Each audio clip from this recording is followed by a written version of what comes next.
Bonjour à tous et bienvenue sur la chaîne du temps libre. Moi c'est Anso et aujourd'hui on se retrouve pour une nouvelle vidéo. Je vais vous parler de Tu et moi, le premier tome de The Lying Game de Sarah Shepard aux éditions Territoire. C'est extrêmement vieux. Si mes souvenirs sont bons, je l'avais gagné à un concours. Je crois que c'était même chez Galian, je suis plus certaine. Au moment où je commençais ma première chaîne YouTube et où j'avais le blog, etc. Donc autant vous dire que c'était il y a presque 10 ans. Si c'était pas 10 ans d'ailleurs. Enfin, voilà. Je me suis enfin décidée à le sortir. Parce qu'en fait je le voyais tout le temps dans la palle. Et il me faisait de l'œil, mais je sais pas. Je le prenais jamais vraiment. Ne me demandez pas pourquoi, je ne sais pas du tout. Donc voilà, il est sorti. Donc de quoi ça parle? On a donc nos deux jumelles, je ne suis pas pointée là, et au niveau de mon doigt, qui sont Sutton et Emma. Et en fait, elles ne se connaissent pas, elles ont été séparées à la naissance, elles se sont jamais rencontrées. Sutton mène une vie de famille, en fait, mène sa vie, et Emma a une vie beaucoup plus compliquée. Sutton est un peu la fille gâtée, qui a eu énormément de chance, hein. La vie l'a vraiment gâtée, elle a une famille en or, elle a été adoptée, mais elle est heureuse. C'est une petite mondaine, entre guillemets, la fille super populaire, limite superficielle, voilà. Et on a Emma qui, à côté, elle se fait balader de foyer en foyer. Et dès qu'elle trouve un foyer, il se passe toujours un truc, et puis voilà, en fait, ça se passe toujours très mal, donc elle est obligée d'aller ailleurs, et voilà. Donc deux opposés, complètement.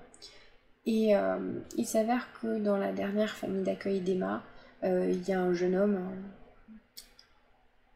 je crois qu'il doit avoir à peu près le même âge qu'elle, qui en fait, je sais pas pourquoi, lui cherche des embrouilles. Hein. Il lui cherche des noises et il va découvrir une vidéo sur internet où en fait on voit la jeune fille qui est ligotée et bâillonnée et qui a un bandeau sur les yeux à une chaise, et puis au final elle se fait c'est comme si elle se faisait tuer. Mais forcément tout le monde pense que c'est du fake. Mais c'était pas du fake. Mais c'est pas Emma. Et là aussi tout le monde pense que c'est Emma et qu'elle a fait un truc trop chelou, et puis alors la femme qui l'héberge lui dit ah non mais là t'es allée beaucoup trop loin, par contre ça je peux pas. Elle cherche même pas à comprendre Emma. Parce que pour le coup, bah oui, elle lui ressemble la fille. Forcément, c'était Sutton. Et Sutton, elle est morte. Donc Emma va se rendre compte qu'en fait, elle avait une jumelle. Elle sait pas. Elle sait pas qu'elle est morte. Elle a juste vu la vidéo, donc elle se rend compte qu'elle a une jumelle quelque part. Et elle va mener l'enquête pour savoir ce qui lui est arrivé. Elle voit ce que Emma voit, elle entend ce qu'Emma entend. Et voilà, elle la suit, elle est à côté, mais Emma ne peut pas du tout interagir avec Sutton. Donc elle est là, mais en même temps, elle ne sert pas à grand chose. De notre côté, elle sert à nous dire de temps en temps un ou deux trucs, parce que forcément elle se souvient plus de comment elle est morte. Et il y a des fois certains souvenirs qui vont venir, mais franchement c'est très bref. Hein. Donc au final, elle va juste commenter ce que fait Emma, si c'est intelligent, si c'est pas intelligent.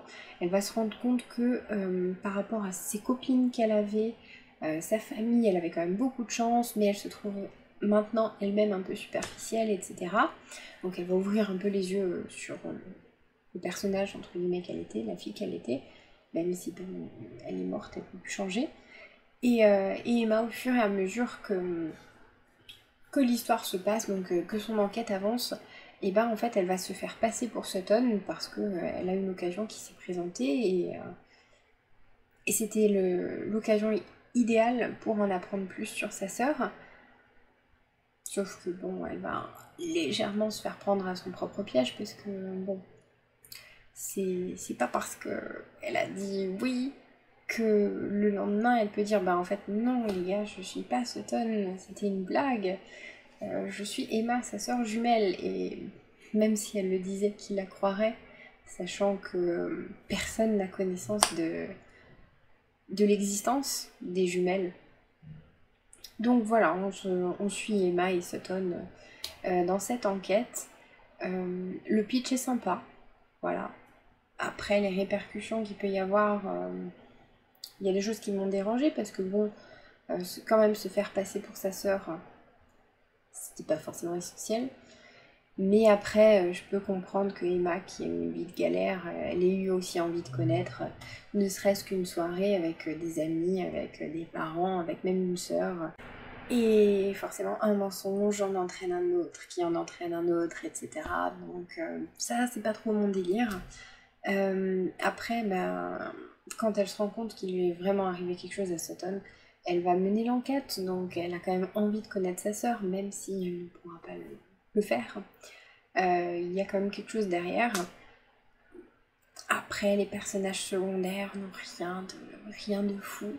Les copines de Sutton sont juste des pains bêches et alors elles se lançaient des défis. Elles se faisaient des canulars et c'était toujours à celle qui allait le plus loin. Et en fait, bah, moi j'ai trouvé ça ridicule. Voilà. Après, l'ambiance est quand même un peu à la Pretty Little Liars, je ne dis pas. Donc j'ai pas lu la saga Les Menteuses. J'ai vu juste la première saison de la série. Mais j'aime même assez l'ambiance qu'il y avait. Donc des fois c'est quand même un peu glauque, hein, ça reste une enquête. Voilà. Après c'est quand même très très adolescent. Emma m'a agacée, Sutton m'a agacée. Les deux trois personnages masculins, donc en fait Sutton elle a un copain. Emma qui se fait passer pour Sutton, et ben elle est obligée du coup de jouer le jeu et d'être la copine du gars, mais en fait elle va se rendre compte qu'il y a quelqu'un d'autre qui lui plaît. Voilà. Je pense que je me fais un peu vieille pour ça. C'est passé, hein, je l'ai vite lu, il n'y a pas de problème, mais la suite, si sur le coup j'ai eu très très envie de lire la suite pour savoir ce qui allait se passer, mais en même temps je sais que c'est pas une duologie, c'est une série où il y a... c'est même pas écrit ici, je crois qu'il y a 5-6 tomes quand même. Quelque chose comme ça. Et 5-6 tomes pour une histoire comme ça me semble long. Je sais pas. Je pense pas qu'il y ait matière à jouer là-dessus autant de temps. Après, je n'ai pas non plus peur que Sarah Shepard rajoute par-ci par-là des éléments qui font que, mais si ça tourne que autour de ça, ça va pas le faire. Donc je lirai sans doute la suite, mais c'est vraiment pas une de mes priorités parce que premièrement, je l'ai pas dans ma palle, et deuxièmement, j'ai beaucoup d'autres choses dans ma palle.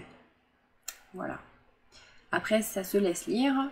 Je pense que j'aurais pas dû le faire attendre aussi longtemps si je l'avais lu au moment de sa sortie, au moment où je l'ai acheté, qui était beaucoup plus à la mode, entre guillemets, actuel. J'aurais peut-être plus apprécié. Je sais qu'il y a la série aussi de la In-Game qui a pas marché, il me semble. Je crois qu'il y en a une ou deux saisons à tout casser. Je regarderai ça aussi pour voir ce que ça donne. Ça reste une histoire sympa, mais ça casse vraiment pas trois pattes à un canard, ça tourne en rond. Les personnages sont des adolescents qui sont fortement agaçants. Voilà. Après, ça se laisse lire.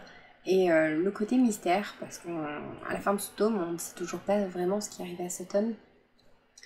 Et c'est ça qui me donne envie de lire la suite. Voilà.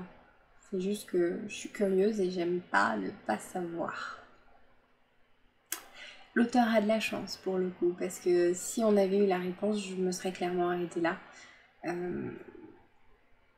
Ouais, c'est sympa, mais sans plus. Je vous conseille quand même de le découvrir si c'est pas toujours fait, parce que ça reste quelque chose qui a été culte au moment où c'est sorti. Pas autant que Gossip Girl, Pretty Little Liars, donc Les Menteuses, etc., ou Vampire Diaries par exemple. Mais c'est quelque chose qui a quand même marché. Et le pitch est intéressant. Voilà, deux jumelles qui ne se connaissent pas. Il y en a une qui meurt, l'autre prend la place de sa sœur qu'elle n'a jamais connue et découvre une vie à laquelle elle n'aura jamais accès.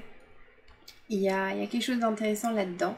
Après, c'est un peu trop jeunesse pour moi maintenant à mon âge actuel. Sur ce, la vidéo est terminée, je vous remercie de l'avoir regardée et je vous dis à bientôt pour une prochaine vidéo. Bye!